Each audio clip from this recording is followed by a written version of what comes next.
Iran में क्या हो रहा देखो, टर्की में क्या हो रहा, अरे जालिमो लक्षद्वीप में क्या हो रहा मैं तुमको बताता हूं। और गुजरात में कोई मुसलमान अपना घर हिंदू को नहीं बेच सकता, हिंदू अपना घर मुसलमान को नहीं बेच सकता। गुजरात में यूसीसी का बिल लाया गया। अरे भाई नहीं, आप शादी ऐसे करना, इस्लाम में शादी जन्म जन्म का साथ नहीं है, इस्लाम में शादी कॉन्ट्रैक्ट है। हमारे हिंदू धर्म में जन्म जन्म का साथ हिंदू भाइयों के पास, हमारे पास एक कॉन्ट्रैक्ट है। और निकाह नामे में अगर बीवी लिख दी कि मेरा शौहर दौलतमंद है, उसके पास डिफेंडर है, उसके पास डिफेंडर है, उसके पास 2 गाड़ियां हैं, मेरे को हर साल रमजान में 10 दिन उम्रे को लेके जाना, तो उन्हें लिख दी निकाहनामे में, जाना पड़ता, लेके जाना पड़ता आपको। अगर बीवी बोल दी कि देखो तुम्हारे पास डिफेंडर है, बड़ा घर है, हाथ में रोलेक्स की घड़ी है, अच्छे जूते कपड़े तुम पहनते, हफ्ते में 3 दिन तुम होटल में खाना खाते, और 2 जगह पे जाके पान के डब्बे पे 200 रुपए का पान भी खाते, मेरे को तुम साल में 10 दिन उम्रे को लेके जाना पड़ता। कॉन्ट्रैक्ट है ये, शादी क्या है, कॉन्ट्रैक्ट है।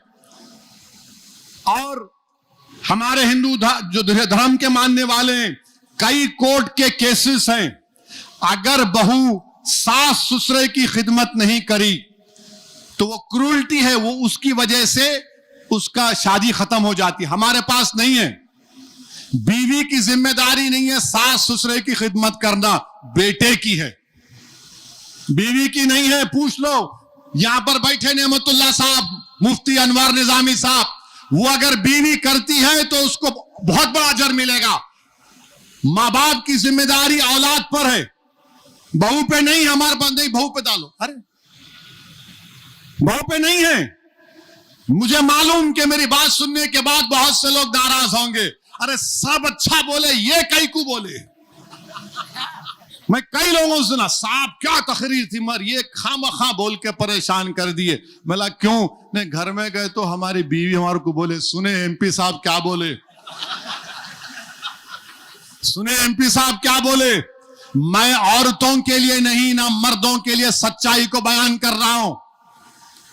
मां बाप की खिदमत औलाद की जिम्मेदारी है, और जिम्मेदारी बेटी है तो उसके मां बाप पे शादी हो गई, मैं भूल जाने, मैं क्या करूं, मेरी शादी हो गई, आपकी जिम्मेदारी है, आपको देखना है। अच्छा, फिर गुजरात में, ये गुजरात का देख लो आप, गुजरात में 1000 अगर बच्चे पैदा हुए तो 890 बच्चियां पैदा होती। इनको ये मोहब्बत है बच्चियों से। और वहां पर क्या होता है, क्यों 890 है बच्चियां पैदा क्यों होती हैं? क्योंकि ये लोग मालूम कर लेते, कुछ बोलते उसको सोनोग्राम क्या बोलते, जो भी, हाँ जो भी है, मालूम कर लिए कि पेट में बेटी है, हमल साकित कर लेते, जाके हमल को गिरा लेते। अरे 1000 बच्चे हैं तो 1000 बच्चियां भी होना चाहिए ना, गुजरात में नहीं है। और गारंटी से बोल रहा हूं कि सबसे ज्यादा बच्चियां पूरे धर्मों में अगर आप देख लें गुजरात में तो मुसलमानों में होंगी, सबसे ज्यादा होंगी। यहां 890 है, इस पर कुछ नहीं है। और फिर बात करें कि हमको मिलाते, ईरान में क्या हो रहा देखो, टर्की में क्या हो रहा, अरे जालिमो लक्षद्वीप में क्या हो रहा मैं तुमको बताता हूं।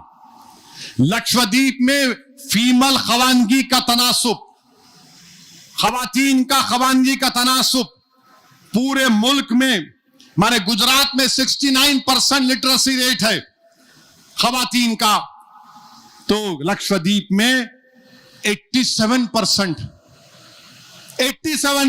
है। और फिर गुजरात में 65% खवातीन के जिस्मों में खून नहीं है, एनीमिक है, खून नहीं है, एनीमिक है। मगर हम यूसीसी लाए हैं, बिल लाए हैं। और गुजरात में कोई मुसलमान अपना घर हिंदू को नहीं बेच सकता, हिंदू अपना घर मुसलमान को नहीं बेच सकता। डिस्टर्ब एरियाज एक्ट है, अहमदाबाद का 40% हिस्सा, यानी अगर मैं कहूं तो अगर सिकंदराबाद का 40% हिस्सा कोई किसी को नहीं बेच सकते, कलेक्टर से परमिशन लेके बेचना।